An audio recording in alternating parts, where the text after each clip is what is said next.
Hello and welcome to LFC Focus. It is pre-match build-up showtime as Liverpool take on Chelsea at Stamford Bridge tomorrow. It is a Sunday 4:30 kickoff, something I think amidst all the excitement of Liverpool's transfer window exploding into life, we kind of forgot about the fact that we have a fairly big Premier League game today. I've just been checking my phone and the THIAGO Jota signing has finally been announced as well. Of course, that fee of 41 million quid rising to 45 million quid should he probably earn trophies, which is probably going to happen. While he's at Liverpool, his contract runs until 2025.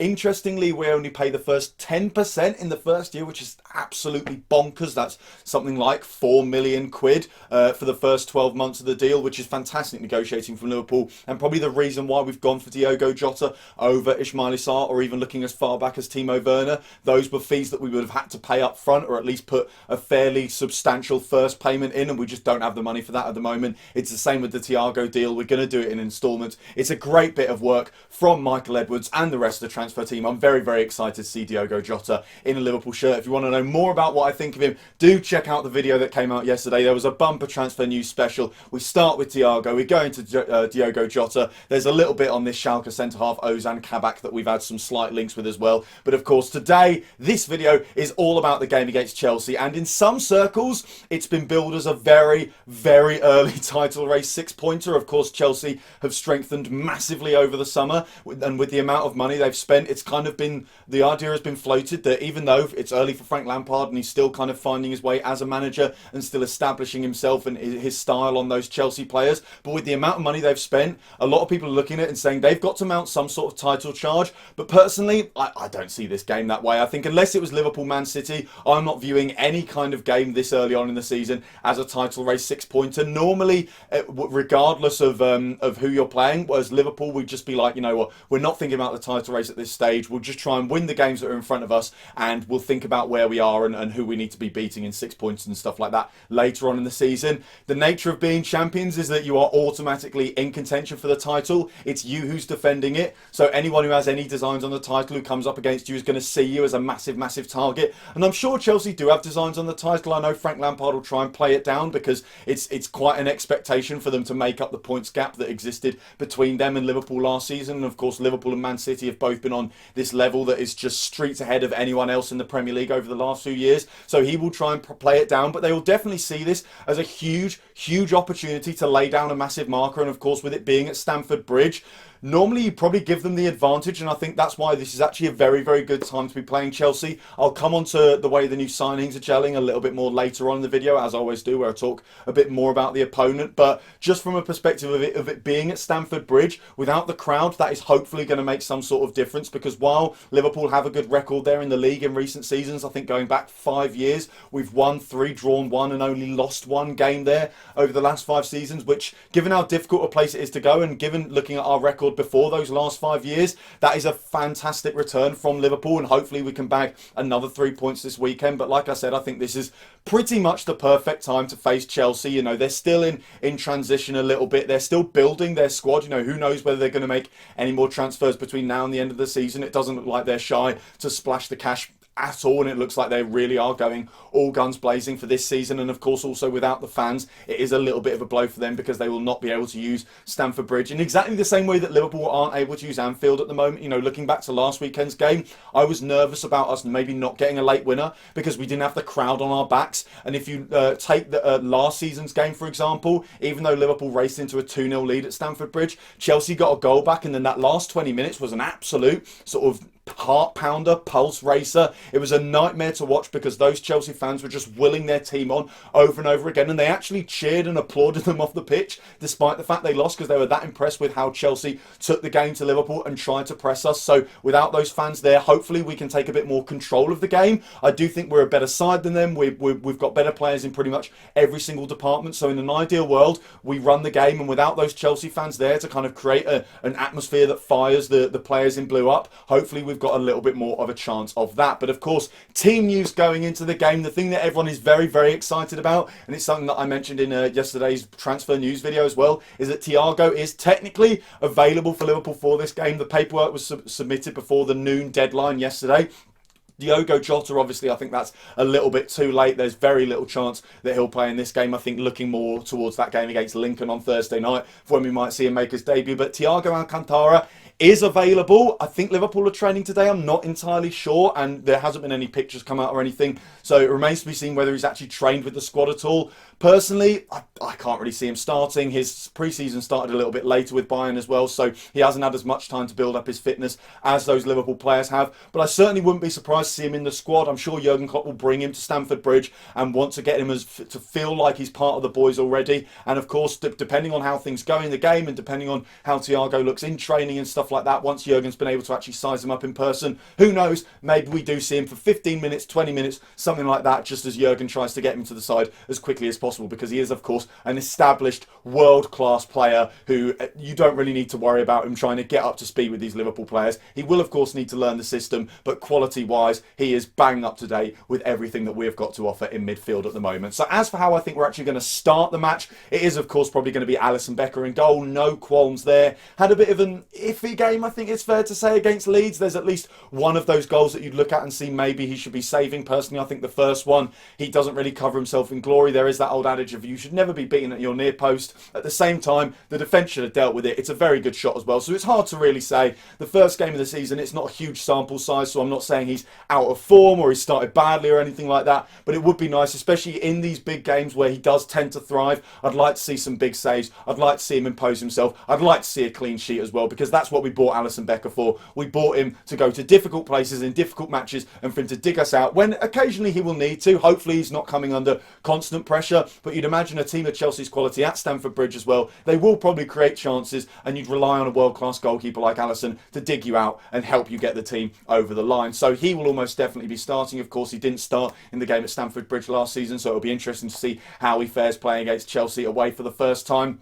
Ahead of him, I think Virgil van Dijk, of course, a shoe-in, and probably Joe Gomez alongside him. Gomez did have a wobbly game against Leeds as well, and we've seen in the past that Jurgen Klopp is not necessarily afraid to put Joel Matip in when Joe Gomez isn't doing great. We saw it at the start of last season where I'm pretty sure Gomez started that first game against Norwich, and again in that game we weren't that great defensively. We gave away a lot of chances, and if Norwich in that game had been as clinical as Leeds were in the opener this year, then we may have been looking at a much different scoreline, and Joe Gomez again looked a little bit shaky. I don't know why that is. Maybe he just takes a little bit of time to build up his fitness and stuff like that, and build up an understanding and a bit of sharpness with Virgil van Dijk. But either way, Jurgen Klopp was happy to take Gomez out the side for a couple more months and put Joel Matip back in, and I'm pretty sure Joel Matip basically stayed in the side until he got injured again. So I wouldn't be surprised to see Matip by any stretch of the imagination, and of course maybe it is a bit of a case of horses for courses. Jurgen Klopp will be looking at that Chelsea front line, looking at players like Kai Havertz and like Timo Werner, and thinking, well, who is the perfect player to deal with those kind of players? I think if I had to put money down, I'd probably say he sticks with what he's got and goes with Joe Gomez,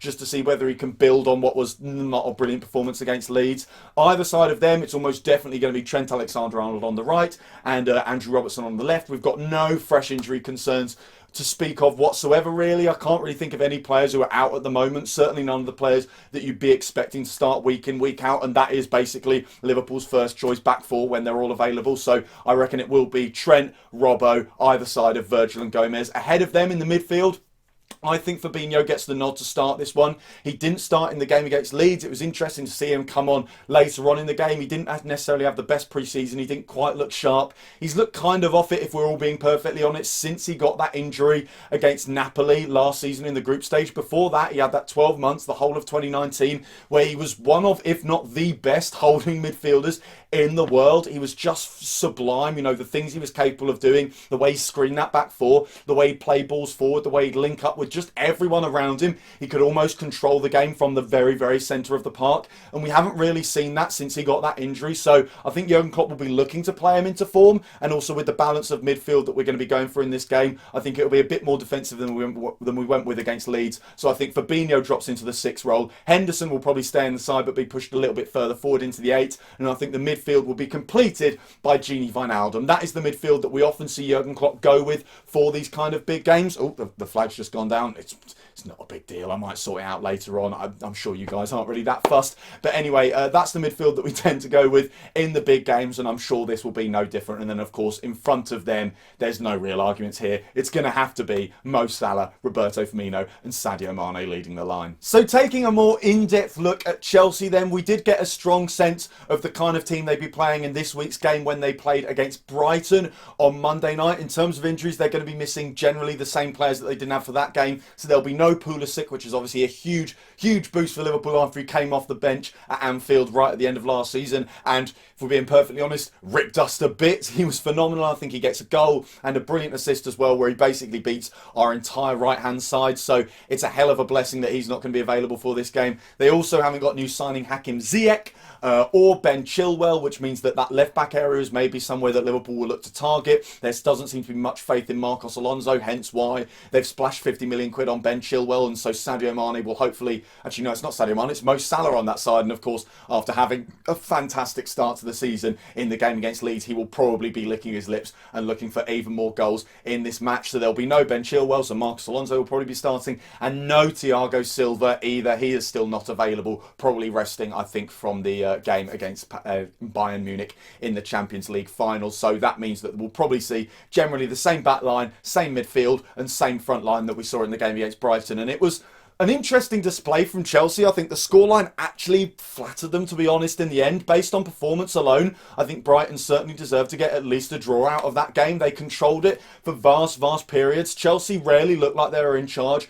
until it went to 3-1 and it became a little bit too difficult for Brighton to find any way back into the game. But it's a little bit disappointing it didn't stay 1-1 for long, because I think once Brighton had equalised, I was watching it thinking they can actually kick on and win this. They kept the ball for long periods of time. They controlled the game. They had it in Chelsea's half a hell of a lot as well. And when Chelsea got the ball, they just looked a bit functional. It didn't really look like there was much of a system. It didn't really look like there was much link up between the players, and that's to be expected when they are a side in transition, especially in terms of personnel. You know, Timo Werner coming in and playing his first competitive game. The same goes for Kai Havertz as well. They've slightly tinkered the system. I think the way they had Loftus-Cheek, Mason Mount, Werner and Kai Havertz all on the pitch, all three of whom I think are players who like to go down the left, cut inside onto their right foot and do something in that manner. It seemed a little bit stunted, and it didn't quite seem like there was an idea of how all four of those players would click together. But we did see individual brilliance. We saw individual quality. I did like what I saw from Timo Werner, not from a Liverpool perspective, obviously, because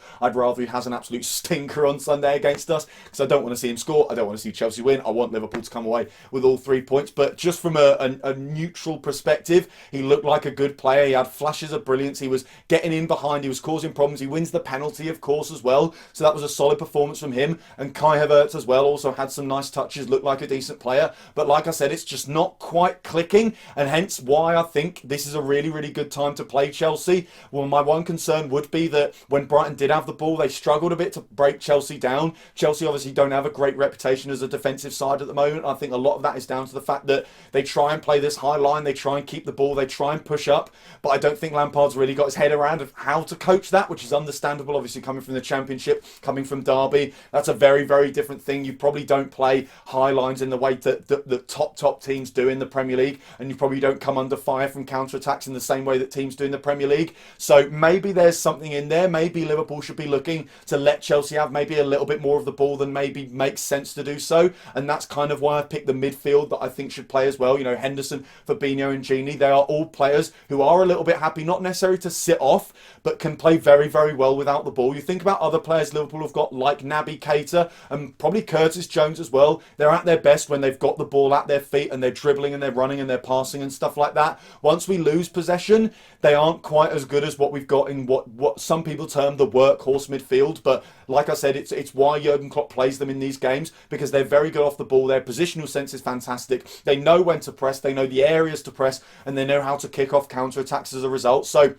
I don't actually really want to see us not take the game to Chelsea. Of course, we want to take it to them. We want to make life difficult for them. But I don't necessarily want to see everyone camped in Chelsea's half, because in a way, counterintuitively, I think that actually plays into their hands. And in an ideal world, they come at us. They try and cause us problems. Timo Werner loves to play on the break as well. So the last thing we want is him getting in behind. That's how we got an awful lot of his goals at RB Leipzig. So in a way, it's kind of counterintuitive to what I said earlier, where I talked about the crowd and how that would spur Chelsea on. Perhaps that might have actually helped, making them push forward, making them commit more men, and making them try and take more risks. And Liverpool can just be clinical and manage the game and pick them off on the counter and stuff like that. But as I said earlier on in the video, I think we've got the beating of them in pretty much every department. They are, of course, going to have to play Kepa Arrizabalaga in goal. There's been a lot of talk about them bringing in a new goalkeeper. I don't really know what stage that deal's at yet, but it certainly hasn't reached any level of completion that would allow him to play in this game. So unless Lampard decides to play Willy Caballero, which is a possibility given Kepa's recent form, and he did that quite a lot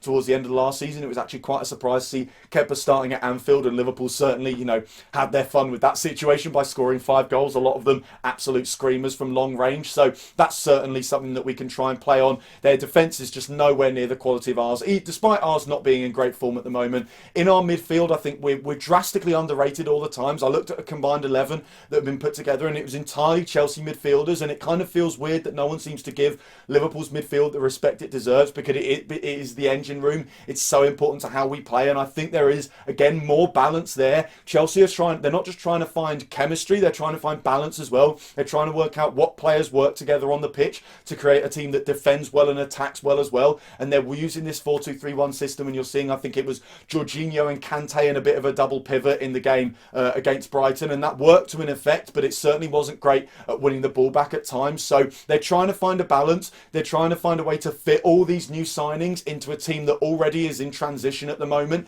And like I said, that's why this is probably the best possible time to play them. And hopefully, we're 4-0 up with 20 minutes to go, and Jurgen feels like he can throw Thiago Alcantara on, and we can get a really, really good look at our new signing. But of course, the most important thing is to get what would be a massive 3 points. This is a huge game. It kind of feels underplayed because of all the other narratives about Chelsea's new players, Liverpool doing a load of stuff in the transfer market, the fact that it's not going to be a cauldron atmosphere with the Stamford Bridge crowd. But as I said at the top of the video, while it's not a title race 6-pointer, Chelsea have designs on Liverpool's crown this season. I know everyone does. I know everyone wants to beat the champions, but they'll be looking to lay down a huge marker, and Lampard will know if he gets a win here, then that makes a huge statement that can really spur them on and give them a lot of impetus going into the rest of the season. So we've got to be careful. We've got to be sensible. We've got to manage our way through this game, be a bit more, sensible than we were in the game against Leeds, certainly defensively, and I have every faith that Liverpool can get the 3 points to win this game and keep ourselves